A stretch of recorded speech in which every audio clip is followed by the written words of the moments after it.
নমস্কার বন্ধুরা, আজকে আমি দেখাবো আপনাদেরকে কি করে ভাপা পিঠে তৈরি করতে হয়। তো দেখুন, আমি সকালবেলা স্নান করে এখন ছাদে চলে এসেছি ফুল তুলতে।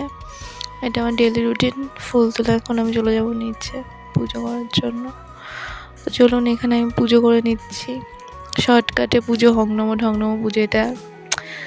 তো চলুন, অলমোস্ট আমার পুজো করা ডান, কমপ্লিট। এরপরে আমি চলে যাবো বাইরে, কারণ মা চা করে ডাকছে। আমি এখন খেয়ে নেবো চা।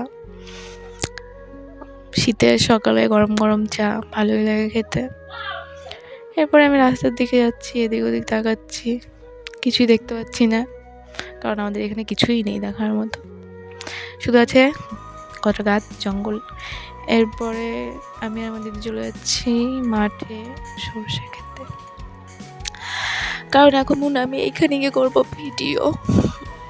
সর্ষের ফুলগুলো হেবি সুন্দর বড় বড় হয়ে গেছে। এখানে আমি কয়েকটা ফটো ভিডিও তুলে নিলাম। এরপরে আমি চলে যাব বাড়ি।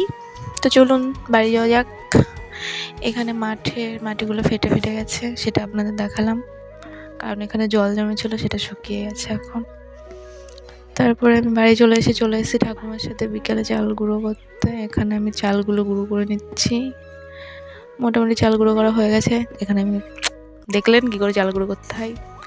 এরপরে ঠাকুমা পিঠে বানানো শুরু করে দিয়েছে। এখানে কী করে পিঠে তৈরি করতে হয় আপনারা দেখে নিন, বাড়িতে ট্রাই করবেন। এরকম করে দিতে হবে এখন ভাপে এটাকে। এটা আস্তে আস্তে ভাপে হয়ে যাবে, একদম কেকের মতো সফট। এখানে আমি আপনাদের ভেঙে দেখাচ্ছি কেমন খেতে হয়েছে। এবারে আমি একটু টেস্ট করে নিই। খুবই টেস্টি গাইস, আপনারাও বানিয়ে খাবেন। বাই।